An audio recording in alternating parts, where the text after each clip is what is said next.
Hello, I'm Roger Montgomery and welcome to this special coronavirus edition of our Video Insight. Before I begin, let me assure you, we've seen this before. In the tech wreck of 2000 and during the global financial crisis of 2008-2009, many of us here at Montgomery experienced and invested through the kind of volatility you're now seeing. While the virus wasn't the black swan event we anticipated would roil markets, we were aware of and we warned investors about the extended index valuations, the declining consensus earnings estimates, and the poor performances of unicorn IPOs. Those observations were enough for us to maintain cash as our largest position in our domestic funds. Today, as I record this video, the Montgomery Fund, the Montgomery Private Fund, and the Montgomery Small Companies Fund are all sitting at around 30% cash. Importantly, you should know that we see market volatility as entirely normal. In fact, what hasn't been normal is the ultra-low levels of volatility over the last couple of years. Many other investors have been lulled into the stupor created by very low levels of volatility, but we've never been comfortable. Importantly, our analysis shows that we have tended to outperform many of our peers in challenging markets. And challenging markets is something I personally expect to see more of.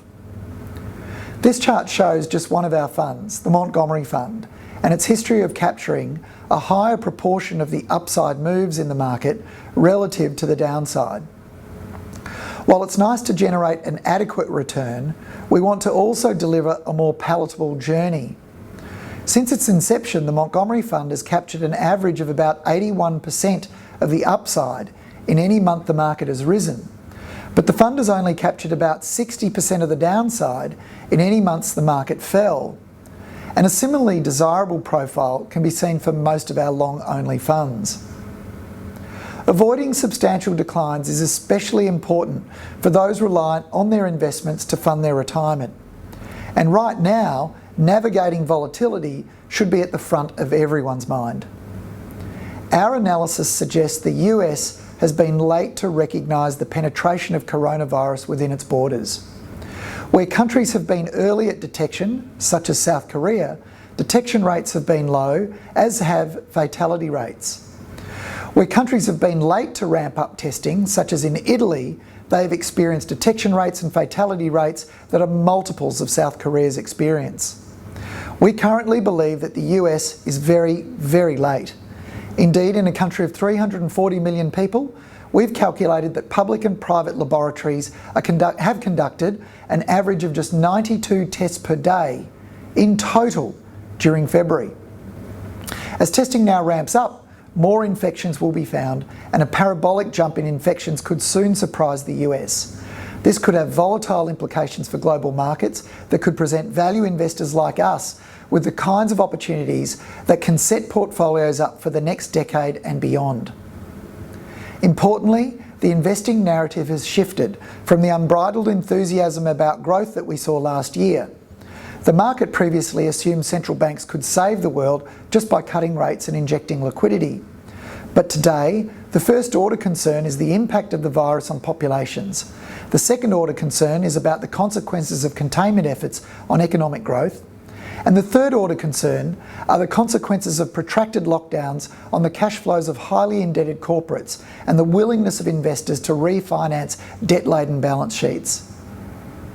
It's one thing to worry about the economy, but it's another thing entirely when citizens worry about their health. If communities are worried about their health, no rate cuts, tax cuts, or helicopter cash handouts will cause them to go out and spend or plan holidays and big ticket purchases. And if demand declines, so does business revenue, profits, and investment. Most importantly, I'd like you to remember how resilient and adaptable humans are. Consequently, this too will pass. In 5 years' time, I can almost guarantee we won't be talking about coronavirus. If you can remember that, then the worse the market gets, the more excited you should become. Remember, the lower the price you pay, the higher your return. At Montgomery, we are both calm and just a little excited about the opportunities that might be presented in coming weeks and months. With an increasing cash balance, we've again insulated our investors from some of the downside, and we now have dry powder to take advantage of better value should it be presented. We encourage you to call or email us and we invite you to consider adding to your investment with us. Historically, these periods are rare and they can be brief. So if you are in a position to add to your investment or would like to discuss it, we encourage you to begin the conversation with us and my colleagues. We can be reached on 02 8046 5000. That's 02 8046 5000. On behalf of the team here at Montgomery, I'm delighted to be part of your investment journey.